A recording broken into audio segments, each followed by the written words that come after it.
नमस्कार, सगरमाथा विशेषमा स्वागत छ। म केशव शर्मा। संसद विघटनको निर्णयलाई असंवैधानिक भन्दै सबैजसो राजनीतिक दलहरूले विरोध गरिरहेका छन्। आफूलाई वैकल्पिक शक्तिका रूपमा स्थापित गर्ने बताउँदै आएको जनता समाजवादी पार्टी पनि उक्त कदमलाई असंवैधानिक भन्दै आन्दोलनमा छ। दिनहुँ जसो विरोध प्रदर्शन भइरहेका छन्। त्यसो त संसद विघटनको पक्षमा समेत प्रदर्शन हुँदै आएको छ। विघटनको कदमलाई असंवैधानिक भन्दै दायर भएको रिटमा सर्वोच्च अदालतमा विचाराधीन छ। यसका विषयमा बहस जारी छ। विघटनको कदमको सर्वत्र चासो र चिन्ता समेत छ। त्यसो त अदालतमा विचाराधीन रहेको यो प्रसङ्गमा सर्वोच्च अदालतका केही पूर्व प्रधान न्यायाधीशहरूले विज्ञप्ति मार्फत आफ्नो मत जाहेर भएपछि त्यसको समेत पक्ष र विपक्षमा बहस सुरु भएको छ। यता प्रतिनिधि सभा विघटनपछि राष्ट्रिय सभाको अधिवेशन समेत अन्त्य भएको छ। प्रतिनिधि सभा विघटनपछि निर्वाचनको मिति समेत तय भइसकेको छ। कतिपयले चुनावको उपयोग गर्नुपर्ने बताउँदै आएका छन् भने कतिपयले चुनाव हुनै नसक्ने बताउँदै आएका छन्। यता आजै मात्र नेकपाको दाहाल नेपाल समूहले सर्वोच्च अदालतमा विचाराधीन मुद्दालाई प्रभावित गर्न खोजेका हो भन्दै संसद पुनर्स्थापनाको मुद्दा विचाराधीन रहेको समयमा निर्वाचनको प्रक्रिया सही नभएको भन्दै निर्वाचन आयोग पुगेका छन्। अहिले प्रधानमन्त्री ओलीमाथि प्रतिनिधि सभा विघटन गरेर मुलुकलाई राजनीतिक अस्थिरतातर्फ धकेली भन्ने आरोप लाग्ने गरेको छ। तर प्रधानमन्त्री लगायत उहाँ निकटका नेताहरूले यसको बचाउ गर्दै आएका छन्। पक्ष र विपक्षीमा भएका तर्क वितर्क अनि प्रदर्शनले अबको राजनीतिले कस्तो मोड लिने हो भन्नेमा आम मानिसको चासो छ। त्यसो त नेपालको राजनीतिमा लामो समयदेखि विदेशी प्रभाव रहँदै आएको छ भनिएको छ। अहिलेको यो अवस्थालाई आफूलाई वैकल्पिक राजनीतिक शक्तिको रूपमा स्थापित गर्ने बताउँदै आएको जनता समाजवादी पार्टीले कसरी हेरेको छ अनि अहिलेको अवस्थाबाट निस्कनका लागि उसको भूमिका के हुन्छ, अन्य राजनीतिक दलको भूमिका कस्तो हुनुपर्छ लगायतका विषयमा आज हामी कुराकानी गर्नेछौँ। हामीसँग कुराकानीका लागि जनता समाजवादी पार्टीका नेता डाक्टर शरद सिंह यादव हामीसँग हुनुहुन्छ। उहाँ सामाजिक अभियन्ता पनि हुनुहुन्छ। स्वागत छ यहाँलाई कार्यक्रममा। धन्यवाद केशवजी। अहिले यो संसद पुनर्स्थापनाको माग गर्दै जनता समाजवादी पार्टी पनि प्रदर्शन गरिरहेछ, आन्दोलनमा छ। आजै मात्र पनि नेपालगञ्ज लगायतका केही ठाउँहरूमा प्रदर्शन गरिरहेछ। अब के संसद पुनर्स्थापना नै एकमात्र विकल्प हो, यो पुनर्स्थापित हुनुपर्छ भन्ने मान्यता हो जनता समाजवादीको?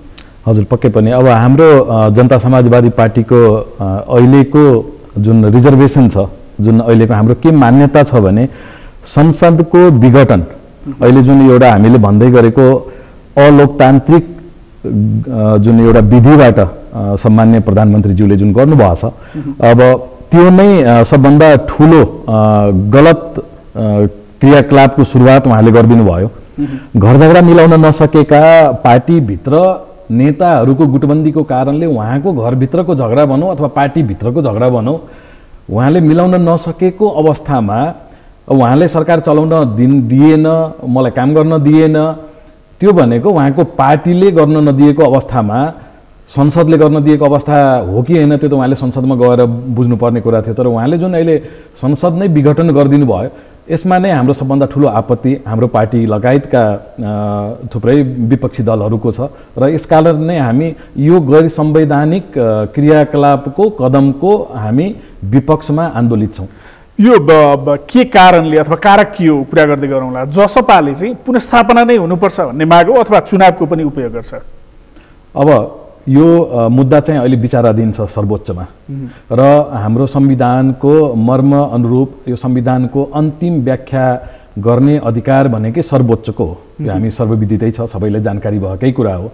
भन्छ अब सर्वोच्चमा यो मुद्दा गइसकेपछि सर्वोच्चले गर्ने फैसला हरेक नेपाली, हरेक दल, हरेक मानिसलाई स्वीकार्य हुन्छ र हामीले पनि त्यही अनुरूप हामी स्वीकार्छौँ। तर यो मुद्दा चाहिँ सर्वोच्चमा विचाराधीन रहेकै समयमा तपाईँहरू लगायत अन्य राजनीतिक दलहरूले यसरी प्रदर्शन गर्दा अदालतलाई चाहिँ प्रभाव पार्दैन त्यसले? होइन, हामीले आफ्नो एउटा डेमोक्रेटिक नर्म्सको हिसाबले एउटा प्रजातान्त्रिक मुलुकमा गलतलाई गलत भन्न चाहिँ हामी पछि पनि हट्नु हुँदैन। यसले पक्कै पनि अदालतलाई कुनै किसिमको प्रभाव चाहिँ पार्दैन जस्तो लाग्छ, किनभने अदालत आफ्नो काम आफ्नो विवेक पुर्याएर आफ्नो कानुनअनुसार एउटा संविधानको मर्मअनुसार अदालतले योभन्दा अगाडि पनि एक से एक फैसलाहरू गरेका छन् र अब पनि राष्ट्रहितमा अदालतले फैसला गर्छ भन्ने हामीलाई लाग्छ। तर चुनावकै पक्षमा देखिने अथवा चुनावको पक्षमा अदालतले फैसला गर्यो भने पनि त्यतातर्फ जाने दलहरू त धेरै देखिए। जस्तो अहिले तपाईँले जनता समाजवादी पार्टी पनि यदि अदालतले त्यो अनुसारको फैसला गर्यो भने हामी चुनावको उपयोग गर्छौँ भनेर भन्नुभयो। नेपाली कङ्ग्रेसभित्र एउटा खेमा चुनावको उपयोग गर्नुपर्छ भनेर अहिले पनि लागिरहेछ। राप्रपा लगायतका अरू दलहरू पनि चुनावको उपयोग गर्नुपर्छ, असंवैधानिक हो कदम भनिरहेछन्। यसले त चुनाव हुँदैन भन्नेहरूलाई चुनाव हुन्छ, चुनावमा जानुपर्छ भन्ने मत पो ठुलो देखियो होइन। अब यसलाई यसरी लिनुपर्छ केशवजी, जुन अवस्थामा प्रधानमन्त्रीले आफ्नो दलभित्रै उहाँले बहुमत गुमाइसकेको अवस्था छ, संसदीय दलभित्र पनि उहाँले बहुमत गुमाइसकेको अवस्था छ र तदअनुरूप नै उहाँले संसद विघटन गर्नुभएको र प्रधानमन्त्री अब सबभन्दा पहिला संवैधानिक यहाँ प्रश्न के उठेको छ भने हाम्रो संविधानले कुन कुन अवस्थामा संसद विघटन गर्ने अधिकार प्रधानमन्त्रीलाई दिएको छ यो नयाँ संविधानमा, होइन? अब यदि सरकार बन्नै नसक्ने अवस्था भएमा अथवा 2/3 संसदले चाहेमा मात्र तपाईँको विघटन हुने कुराहरू आएको छ। त्यो नर्म्सहरू त उहाँले त केही पुरा गर्नु भएन। ल ठिक छ, संसदलाई फेस गरेर के गरी उहाँ अल्पमतमा पर्नुभयो अथवा संसदले नै उ गरेको भए त एउटा आफ्नो जायज भन्न सकिन्थ्यो। अब भोलि आएर सर्वोच्चले के फैसला दिन्छ त्यतापट्टिको कुरा अहिलेदेखि नै हामीले गर्न थाल्यो भने त्यो एक किसिमको बाइसनेस नै हुन्छ।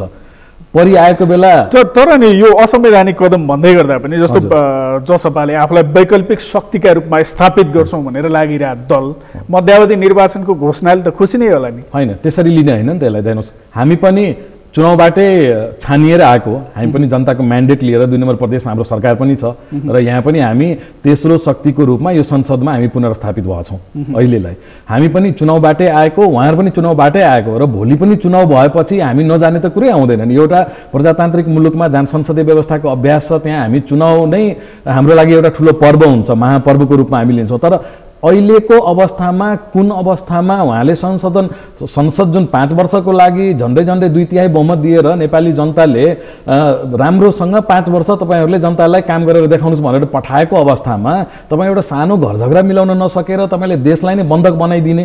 अब विश्वको सर्वोत्कृष्ट संविधान बनाए भनेर नेताहरू नाक फुलाउने, त्यो बेला पनि हामी सडकमै थियौँ। कति मधेसका जनताहरू त्यो बेला पनि मारिए। रगतमाथि लेखिएको संविधान हो। हामी त अहिले पनि यो संविधानमा धेरै त्रुटिहरू छन् जुन चाहिँ सच्याउँदै जानुपर्छ। हामी यो संविधानै काम नलाग्ने त भनेको छैन। यो देशमा तपाईँको 70 वर्षमा कतिवटा संविधान बन्यो? अहिलेसम्म 7वटा संविधान बन्यो। तपाईँले एभरेजमा हेर्नुभयो भने हरेक 10 वर्षमा एउटा संविधान बन्या छ। अनि आज यो संविधान नै यसैले सबै चिज दिन्छ भन्ने पनि त नदिने अवस्था त आयो नि त। आखिर यो संविधानले पनि त घाँटी निमोटेर के गर्न सकिँदो रहेछ। अब यहाँ यो अवस्थामा हामी आइपुग्दाखेरि अब एउटा के रिजर्भेसन के देख्यो भने हामीले त्यो बेला भनेको कुराहरू त अहिले प्रश्न हुँदै गइरहेछ, सही हो रहेछ। हामीले विरोध गरेको यसमा थुप्रै यस्तो कुराहरू छ जुन चाहिँ सच्याउनु पर्ने अवस्था छ।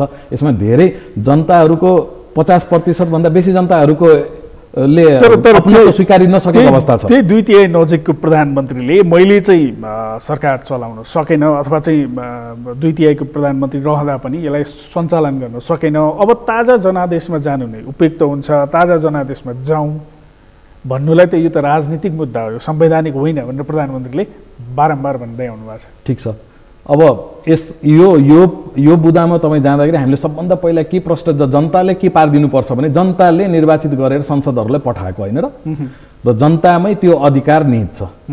फेरि चुनाव भयो अथवा भएन, चुनाव भयो भने त फेरि जनताले नै भोट दिने हो। यसै मध्येबाट कसलाई जिताउने अथवा नयाँ कोही शक्ति आउने, त्यही नै हो। यसमा सबभन्दा मेन के छ भने संसद विघटन म किन गर्दैछु, के का लागि गर्दैछु, यो कुराहरू पनि संसदमै गएर त्यहाँ सबभन्दा पहिला उहाँले उपयुक्त के हुन्थ्यो भने ल उहाँ अल्पमतमा परिसक्नु भएको छ भने उहाँ संसदमै गएर आफ्नो बहुमत सिद्ध गर्न सक्नुहुन्थ्यो। अथवा नसकेको अवस्थामा उहाँ नै 5 वर्ष त जरुरी थिएन प्रधानमन्त्री हुन, नसकेको अवस्थामा हुनसक्छ उहाँकै दलका अथवा अरू दलका प्रधानमन्त्री पनि त हुन सक्थ्यो नि। त्यहाँ त निकास त छ नि त्यहाँ संसदमा। संसदलाई थुनेर तपाईँ आफ्नो घर झगडा मिलाउनलाई, अब देशलाई नै एउटा राष्ट्रलाई नै तपाईँको राष्ट्रवादको खालि कुरा गर्ने अनि राष्ट्रलाई नै बन्धकमा पारिदिने, यो त कदापि स्वीकार्य हुँदैन। त्यही त यो अस्थिरतातर्फ गयो भनेर, अस्थिरतातर्फ लानुभयो भनेर जुन आरोप लागिरहेछ, यदि चाहिँ संसद पुनर्स्थापना भयो भने पनि स्थिरतातर्फ त कहाँ गयो?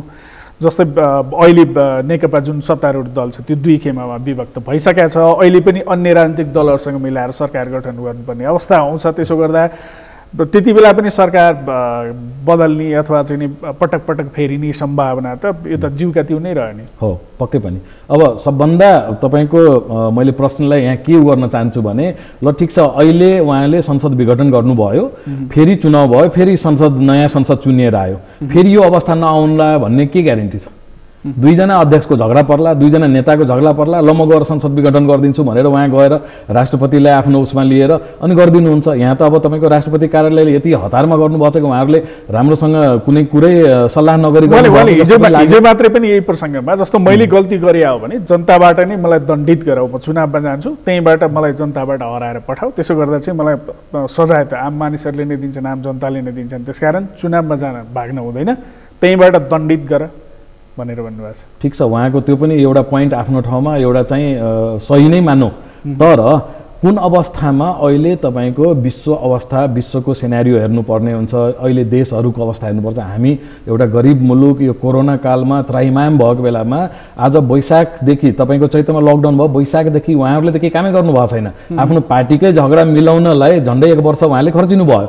अब जनता कोरोनाको एउटा टेस्ट गर्न नसकेको अवस्थामा अर्बौं रुपियाँ खर्च गरेर तपाईँको यो अवस्थामा जबकि तपाईँको पार्टीले 2/3 जबकि पार्टी फुटिन सकेको अवस्था छ, उहाँहरूको सांसदहरू सबै एकै ठाउँको, यो त संसदीय व्यवस्थाको हो तपाईँको। अब यस्तो अवस्थामा तपाईँले गएर अर्बौं रुपियाँको भार जुन चाहिँ हामी प्राय गरेर मागेर ल्याएको पैसाहरू हुन्छ अथवा करबाट उठाएर पैसा जम्मा गरेको हुन्छ, जनताको स्वास्थ्य जीवधनको खर्च गर्नुपर्ने अवस्थामा यो त कदापि तपाईँको राम्रो के अरे उ त देखिएन।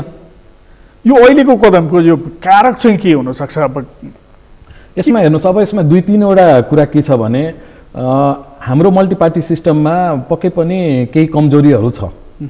अब माओवादी र नेकपा मिल्दाखेरि पार्टीगत हिसाबमा उहाँहरूको एकीकरण भएको हो कि व्यक्तिहरूको एकीकरण भएको, जुन अहिले आएर छताछुल्लो भएको छ? सैद्धान्तिक एकीकरण अनि एउटा पावर भनौँ न, एउटा पावर पोलिटिक्सको लागि अब मलाई गर्न दिएन भने म तिम्रो खुट्टा तान्छु, म तिमीलाई यो गर्छु, यो अवस्था चाहिँ अलिकति यहाँको राजनीतिक पार्टीमा, सबै राजनीतिक पार्टीमा, म कुनै एकजनाले दोष दिन चाहन्न, सबैमा छ। अब यसको निर्क्योल कसरी गर्ने हो? भोलि भविष्यमा आएर यो अवस्थामा आखिर अल्टिमेटली हामीले देशलाई घाटा हुने काम चाहिँ गर्नु हुँदैन।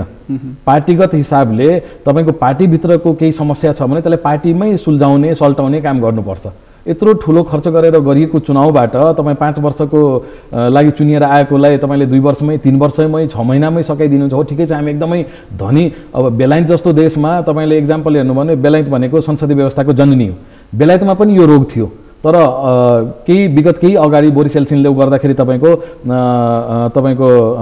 त्यहाँ अहिले गएर संविधान संशोधन गरेर उनीहरूले एकदमै स्ट्रिक्टली संविधानमा उसमा के प्रावधान राखेको छ भने प्रधानमन्त्रीले 2टा अवस्था बाहेक अरूमा प्रधानमन्त्रीले गर्नै सक्दैन। एउटा चाहिँ कुनै सरकार बन्न नसक्ने अवस्था, एउटा चाहिँ तपाईँको 2/3। यसमा ठ्याक्कै के विषय जिम्मेवार थियो? जस्तो प्रधानमन्त्री ओली एक्लैले अथवा चाहिँ 81 आएर संसद विघटन गरे पनि होइन होला। यसका घटनाक्रमहरू त लामो समयदेखि चलिरहेको थियो भनेर भनिन्छ होइन? एकले अर्कालाई अहिले 2 खेमामा विभाजन भइसकेपछि जस्तो ओली पक्षले पनि जुन प्रचण्डले नेकपाको बैठकमा 19 पृष्ठ लामो जुन राजनीतिक प्रतिवेदन पेश गर्नुभएको थियो, उहाँहरूले आरोप पत्र भनिरहनु भएको छ, त्यसले गर्दा नै यो अवस्थासम्म आइपुग्या हो भनेर उहाँहरूले भन्ने गर्नुहुन्छ भने दाल नेपाल पक्षले फेरि ओली पक्षलाई उहाँहरूले चाहिँ सत्ता लिप्सा भयो, यो खालको उहाँले चाहिँ सरकार राम्रोसँग सञ्चालन गर्न सक्नु भएन, त्यसको दोष अरूलाई दिनुभयो, प्रतिनिधि सभा विघटन गर्नुभयो, अस्थिरतातर्फ राजनीतिलाई लानुभयो भनेर दुईतर्फ आरोप प्रत्यारोप बस्छ। खास विषय चाहिँ के जिम्मेवार देख्नुहुन्छ तपाईँले? प्रतिपक्षी दल अहिले तपाईँहरू पनि प्रतिपक्षमा रहेको दलका हिसाबले। हजुर, अब हेर्नुहोस्, अहिले यो कुरा त सर्वविदितै छ, उहाँहरूको जुन मनमुटावदेखि लिएर तपाईँको अन्तर पार्टी जुन सङ्घर्ष उहाँहरूको जुन हामी भन्ने गर्छौँ, अब अहिलेको अवस्थासम्म यो अवस्थासम्म देशलाई पुर्याउँदाखेरि मैले त उहाँहरूलाई नै दोषी देख्छु। उहाँहरूकै पार्टीको, चाहे त्यो कमरेड प्रचण्ड होस्, माधव नेपाल होस्, झलनाथ खनाल होस्, अरू इभन काङ्ग्रेसकै केही साथीहरू पनि जुन बेला संविधान बन्यो त्यो बेला त हामी मात्रै हो त्यसको विरोध गर्ने र त्यो प्रवृत्तिको विरोध गर्ने। अहिलेसम्म यदि कोही विरोधी छ भने हामी मात्रै हो। उहाँहरू त हरेक चिजमा साथ समर्थनमा दिएको र भाग्न पुगेपछि एक अर्काले प्रधानमन्त्रीबाट हटाउनलाई मात्रै यो हरकत गरिएको जस्तो हामीले लाग्छ। भनेको तपाईँले भन्न खोजेको चाहिँ प्रधानमन्त्रीको मुख्य रूपमा यसमा दोषी भए पनि अर्को पक्ष पनि त्यत्तिकै दोषी छ जसका कारणले संसद विघटन भयो भन्ने हो यहाँको तर्क चाहिँ। पदकै लागि राजनीति गर्ने हो भने यो चिज त आइरहेको छ नि तपाईँको। ल ठिक छ, उहाँहरूकै हिसाबले यदि तपाईँले त्यो हिसाबले सोच्ने हो भने 5 वर्षको लागि यदि कोही केपी ओलीलाई प्रधानमन्त्रीको रूपमा स्वीकार्ने र चलाउन दिने अवस्था भइदिएको भए त आज यो अवस्था आउने नै थिएन। त्यो त प्रष्ट भइसक्यो। अब निस्किने कसरी त यसबाट? अब यसको निकास त अब सर्वोच्चलाई कुर्नु पर्यो। अब यसको निकास त त्यहाँ मेन गेटमा गइसकेको छ। अब उहाँहरूले कसरी व्याख्या गर्नुहुन्छ संविधानको, होइन, संविधानको अन्तिम व्याख्याता भनेको त सर्वोच्च अदालत हो। त्यसलाई त हामीले पर्खिनुपर्छ र यसमा अब आएर धेरै टिका तर सर्वोच्चको आदेश आउनुभन्दा पहिले नै सर्वोच्चका पूर्व प्रधान न्यायाधीशहरूको विज्ञप्ति आउँछ। यता प्रधानमन्त्रीले पनि त्यही विज्ञप्तिलाई टेकेर उहाँहरूप्रति खनिनुहुन्छ। बाहिरको राजनीति हेर्दा त अलि फरक खालको सम्भावना अथवा फरक खालको राजनीतिले फरक खालको मोड लिन्छ भन्ने जस्तो आम मानिसहरूलाई त्यो चिन्ता छ होइन? व्यक्तिगत स्वतन्त्रता आफ्नो ठाउँमा छ। मैले मेरो मुलुकको अहित भएको हेर्न चाहन्न। म एज अ नेपाली नागरिक म बोल्छु, तर अहिलेको संवेदनशील मुद्दामा सकेसम्म कुनै पनि पक्ष, दुवै पक्षको लागि मैले एउटा के गर्न चाहन्छु भने यो दुवै पक्षले कसैलाई एकअर्कालाई धाकधम्की, प्रधानमन्त्रीले पनि अब यो राजनीतिक विषय हो, यसमा सर्वोच्च बोल्नै मिल्दैन, उनीहरूले केही भन्नै मिल्दैन, यो पनि एकदम गलत हो। यदि राजनीतिक विषय नै थियो, संविधानसँग जोडिएको थिएन भने सर्वोच्चसम्म पुगे कसरी यो मुद्दा? र सर्वोच्चले तपाईँको दरकिनार गर्ने चाहिँ अब प्रोसेस पनि चालिसक्यो भनेपछि यो त राजनीतिक मुद्दा मात्रै रहेनछ भन्ने त देखियो। त्यही भएर यो दुवै पक्षले यसमा संयमता अपनाउनुपर्छ र हामी पनि एज अ नेपाली जनता कुर्नै पर्छ। यो त संविधानमै पनि प्रधानमन्त्रीले संसद विघटन गर्ने प्रावधान नराखिया जस्तै गर्न सक्दैन भनेर पनि कहीँ कतै उल्लेख छैन, जसकारण यो पक्ष विपक्षमा अहिलेको तर्क पनि त्यही अनुसार बढिरह होला। यो कानुनको हेर्नुहोस्, म कानुनको विद्यार्थी पनि होइन। अब कानुनका ज्ञाताहरू त्यहाँ बसेको ठाउँ छ, बहस गर्नेदेखि लिएर हरेक चिज यो कुराहरू उहाँहरूमाथि राखौँ। यो छलफलहरू त्यहाँ जारी छ, त्यहाँबाट के निकास आउँछ, त्यसपछिको कुरा के हुन्छ, त्यसपछि गर्दा मेरो विचारमा त्यो चाहिँ उपयुक्त होला। अब प्रधानमन्त्रीले विधि प्रक्रिया लत्ताउनु भयो, त्यस कारण हामी ठुलै राजनीतिक सङ्कटतर्फ अगाडि बढेका छौँ भन्नेहरू पनि कति छन्। त्यत्रो ठुलो जोखिम छ, अब यसबाट निस्कनै नसकिने हो? सम्भावना त छ। सम्भावना तपाईँको एकचोटि मान्छेले गल्ती गरिसकेपछि अब त्यसलाई कसरी यो गर्ने, कसरी मिलाउने भने चाहिँ अर्को गल्ती नगर्ला भन्न सकिन्न। भनेको कस्तो सम्भावना? अब यहाँ हेर्दाखेरि तपाईँको अब भनौँ न वैशाखसम्ममा उहाँले तोकेको उसमा चुनाव भएन भने त विकल्प के? अब यो त सोच्ने बेला त आइसक्यो, समय त छैन। होइन, बेला प्राविधिक रूपमा त्यो समयमा चुनाव हुन सकेन भने पनि मिति सारेर चुनाव त हुन्छ नै। सबै राजनीतिक दलहरू चुनावमा जान्छौँ भन्दा अथवा चुनाव गर्छौँ, हामी चुनावमा भाग लिन्छौँ भन्दा त चुनाव नहुने अवस्था आउँछ र? हामीले देखेको हेर्नुहोस् अहिलेको अवस्था कस्तो छ भने जो व्यक्ति सङ्घीयता र गणतन्त्र विरोधी थिए, एकताकाको यस्तो समय थियो तपाईँको बैलगाडा चढेर यो संहिता भने के अरे गणतन्त्र भनेको बैलगाडा चढेर अमेरिकासम्म पुग्ने के अरे एउटा बाटो हो भन्ने मान्छेहरूले आज राज्य सत्ता चलाइरहेछ। तपाईँको संहिता विरोधीहरू भनेको चाहिँ अहिलेसम्म पनि तपाईँको गणतन्त्र र संहिता यो दुईटा चिज नपचाउने, जसले कि कम्तीमा यो मुलुकलाई सङ्घीय लोकतान्त्रिक गणतन्त्रमा पुर्याएको छ। एउटा माओवादी आन्दोलन, त्यसपछि मधेसवादी आन्दोलनले गर्दाखेरि धेरै मान्छेले यसलाई रुचाएको थिएन। जनता सार्वभौम हुनुपर्छ भन्ने कुरामा पनि धेरैको दुविधा थियो। आज यो अवस्थासम्म आइपुग्दा यो क्रियाकलापले त्यसलाई चाहिँ कमजोर गरेको छ, जसको विरुद्ध हामी उठेका छौँ। हामीलाई चाहिएको सङ्घीय लोकतान्त्रिक गणतन्त्र हो। व्यक्ति भनेको गौण हुन्छ, यसमा एक व्यक्ति जान्छ अर्को व्यक्ति आउँछ। व्यवस्था चाहिँ टिकिराख्नुपर्छ, योभन्दा राम्रो व्यवस्थाहरू हुँदैन। व्यवस्था परिवर्तन हुँदै गर्दा पनि आम मान्छेका आवश्यकता अपेक्षाहरू पुरा हुन सकेनन् भनेर भनिरहेछ लामो समयदेखि, जसकारण अहिले तपाईँहरूले जुन आन्दोलन गरिरहनु भएको छ, विरोध प्रदर्शन गरिरहनु भएको छ, त्यहाँ पनि त्यो ठुलो खालको मास चाहिँ जम्मा हुन नसक्नुको पछाडिको कारण अथवा आम मानिस चाहिँ ती विरोध प्रदर्शनमा नआउनुको कारण त्यो पनि हो भनेर भनिरहेछ। आम मानिसहरूले चाहिँ अहिले हामीले त्यसरी अहिले हेर्नुहोस्, यो एउटा स्वास्थ्य सङ्कटको कालबाट हामी गुज्रिरहेको अवस्थामा कोरोनामा तपाईँले हजारौँ लाखौँ भिड जम्मा गरेर जनताको स्वास्थ्यमाथि खेलवाड गर्नु पनि उपयुक्त हुँदैन। त्यस कारणले पनि अहिले तपाईको यसरी भिड कसैकोमा 200-400 जना बेसी आयो भन्दैमा अस्ति अमेरिका जस्तो लोकतान्त्रिक देशमा भिडले अराजक एउटा भिडले संसदमाथि कसरी हमला गर्यो हेर्नुस् अहिलेको अवस्था कस्तो अराजक अवस्था छ त्यहाँ। त्यही भएर यो भिड 200-400 जना कहीँ जम्मा भयो कहीँ अलि कम भयो बेसी भयो त्यसलाई विश्लेषण गर्ने अवस्था यो चाहिँ होइन, किनभने अहिलेको अवस्था मेन भनेको जनताको स्वास्थ्य जीवधनको कुरा आउँछ। त्यही भएर अहिले कम भिड भएर पनि मान्छेको सोशल मिडियामा हातमा मोबाइल छ, घरमा टिभी छ, इन्टरनेट छ, आफ्नो कुरा चाहिँ तपाईले मजाले पुर्याउन सक्नुहुन्छ, भिड जम्मा गर्नुपर्छ भन्ने पनि छैन। जस्तो नेकपामा एकीकरण प्रक्रिया थियो नि जुन तत्कालीन माओवादी र एमालेको, जसमा सैद्धान्तिक पृष्ठभूमि भन्दा पनि लेनदेनकै आधारमा चाहिँ पार्टी एकीकरण गरियो, जसले सुरुदेखि नै दुई अध्यक्षका बिचमा टकराव भयो र अहिलेको अवस्था आयो भन्ने केही विश्लेषकहरूले भन्ने गर्छन्। अब यसलाई नै मान्ने हो भने जस्तो तपाईँहरूकै पार्टीमा पनि 3 अध्यक्षहरू हुनुहुन्छ, कतिपय धेरै जसो पार्टीहरू एकीकरण हुँदा यसभन्दा अगाडि राजपामा 6 जना अध्यक्षहरू हुनुहुन्थ्यो, पालै पालो नेतृत्व गर्ने गर्नुभएको थियो। यो त कस्तो देखियो भने पार्टीको एकीकरण भन्दा पनि अहिले राप्रपामा 3 जना अध्यक्ष हुनुहुन्छ होइन, यो गुटहरूको एकीकरण जस्तो देखियो। यसले चाहिँ सत्ता र शक्तिमै पुग्नुपर्छ भन्ने जस्तो देखिन्छ। राजनीति त पद्धति निर्माण गर्ने माध्यम हो, यस्तो चाहिँ किन भइरहेछ नेपालका राजनीतिक दल? यो अब यस्तो हेर्नुहोस्, पार्टी फुट्नुभन्दा जुट्नु चाहिँ गाह्रो हुन्छ। अब पार्टी जुटिसकेपछि हाम्रो खास गरेर यदि हाम्रो पार्टीको जनता समाजवादी पार्टीको कुरा गर्ने हो भने हाम्रो पार्टीमा त्यो अवस्था छैन। त्यो किसिमका 2 जना कार्यकारी अध्यक्ष अथवा 2 जना अध्यक्ष अथवा 3 जना अध्यक्ष हाम्रो पार्टीमा छैन। हाम्रो पार्टीमा काम कर्तव्य बोध हुने गरी छुट्याइएका जस्तो सङ्घीय परिषदका अध्यक्ष हुनुहुन्छ, कार्यकारी अध्यक्ष हुनुहुन्छ, अनि सबैको काम कर्तव्य फरक छ, सबैको आफ्नो एउटा लिगेसी छ, सबैजना फरक फरक विचारधारा र आफ्नो एउटा लिगेसी बोकेका मान्छेहरू हुनुहुन्छ। त्यही भएर हाम्रोमा यस्तो कुनै किसिमको त्यस्तो किचलो छैन। हामी पहिला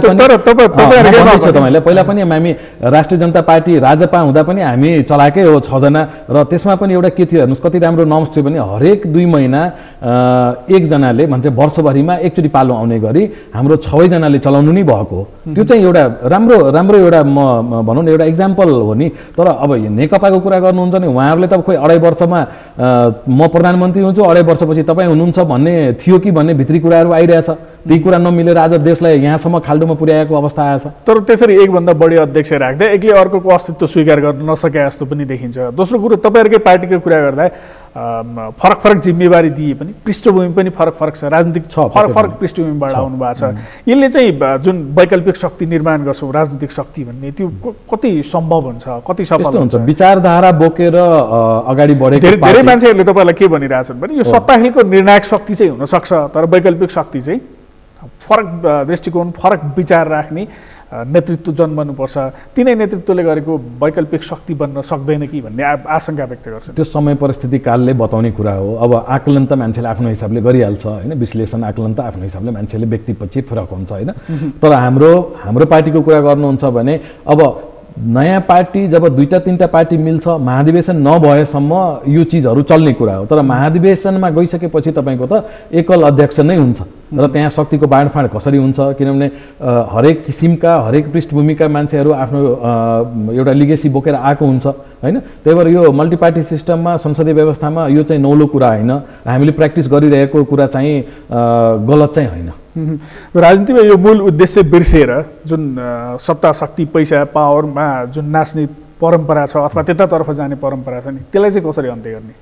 यो चाहिँ अब यो एकदमै गम्भीर प्रश्न हो। हेर्नुहोस् लोकतान्त्रिक मुलुकहरूमा खास गरेर हामी जस्तो मुलुकहरूमा साउथ एसियन कन्ट्रीहरूमा तपाईँले यदि विचार गर्नुभयो भने यही समस्याहरूले गर्दाखेरि कतिपय देशहरू गरिबीभन्दा गरिबीको अवस्थामा पुगिसकेको छ। भ्रष्टाचार पर्याप्त छ, कुनै किसिमको मोनिटरिङ छैन। हाम्रै देशमा पनि तपाईँको भ्रष्टाचार निर्मूल गर्ने संस्था भनेर अख्तियार दुरुपयोग आयोगको गठन गरेको छ र त्यहाँकै चिफ तपाईँको सबभन्दा बेसी भ्रष्टाचारी निस्क्यो भनेपछि अब यसमा सबभन्दा मेजर प्रब्लम के छ भने तपाईँले पठाएका व्यक्ति यहाँ त के छ भने न्यायालयदेखि लिएर हरेक क्षेत्रमा तपाईँको भागभण्डा लगाउने के अरे क्रियाकलाप हुँदो रहेछ। यहाँ यी मेरा व्यक्ति यी तेरा व्यक्ति भनेर अब मेरा तिम्रा व्यक्ति भनेर पठाउने बित्तिकै के हुन्छ भने त्यहाँ चाहिँ तपाईँको त्यो मान्छेप्रतिको सफ्ट कर्नर हुन्छ र तपाईँले अख्तियारै दिएका व्यक्ति नै यदि चोर निस्क्यो भने त भ्रष्टाचार नियन्त्रण गर्ने त कल्पना नगरे पनि हुन्छ नि। अब यो नेता बन्नलाई पनि जुन कार्यकर्ताकै तागत चाहिने भयो नि त, त्यसो गर्दा पार्टीहरू पनि सिद्धान्त नमिले पनि एकीकरणमा आउने भए अनि जसका लागि कार्यकर्तालाई आफ्नो पछि लगाइराख्न अथवा कार्यकर्ताहरू राखिराख्नका लागि त्यो खालको काम पनि गर्नुपर्ने बाध्य हुनु पर्यो। त्यसैले यो अन्त्य गर्न त कार्यकर्ता लेभलबाटै अथवा त्यही लेभलबाट सचिनु जरुरी हुन्छ नि, होइन र? होइन, सबभन्दा पहिला त तपाईँको माथि नेता सचिनुपर्छ। टाउको सचिएन भने बाँकी जिउको काम छैन। त्यही भएर मैले देखेको राष्ट्रलाई प्रमुख मानेर यहाँ कस्तो भयो भने तपाईँको राष्ट्रवादी भनौँ अब, अनि तपाईँको के अरे यसलाई के भन्छ नि, एउटा के अरे एक किसिमको परिभाषा राष्ट्रवादीको कस्तो हुन्छ तपाईँको। तपाईँले नै एउटा सामाजिक सञ्जालमा कहीँनिर के लेख्नु भएको छ भने 2टा अध्यक्ष 3टा अध्यक्ष बनाएको जस्तै 2टा प्रधानमन्त्री राख्यो भने त यो समस्या पनि समाधान हुन्थ्यो होला, यो त सत्ता र शक्तिकै खेल रहेछ र भन्नुभएको थियो। यो कहिलेकाहीँ तपाईँको पार्टीमा पनि त्यसै यो कहिलेकाहीँ के हुन्छ भने व्यङ्ग्यात्मक कुराहरू पनि कसैमाथि तपाईँको छेड हान्नु पर्यो भने व्यङ्ग्यात्मक कुराहरू, जसरी 2टा अध्यक्ष छ त्यसरी नै 2टा प्रधानमन्त्री बनाइदिएको कम्तीमा देशले घाटा त बेहोर्नु पर्दैन थियो, त्यो सन्दर्भमा सायद मैले लेखेको होला, होइन? त्यसलाई त अन्यथा नलिए हुन्छ। हस्, यहाँसम्म आएर हामीलाई समय दिनुभयो, यहाँलाई धेरै धेरै धन्यवाद। धेरै धेरै धन्यवाद तपाईँले पनि, लगायत सगरमाथा टिभीका सम्पूर्ण परिवारलाई। हस्, उहाँ हुनुहुन्थ्यो राजपाका नेता, जनता समाजवादीका नेता डाक्टर शरद सिंह यादव हामीसँग कुराकानी गर्नुहुँदै। आजका लागि सगरमाथा विशेषको समय सकिएको छ। म केशव शर्मा बिदा हुन्छु। सगरमाथा टेलिभिजन हेर्दै गर्नुहोला। नमस्कार।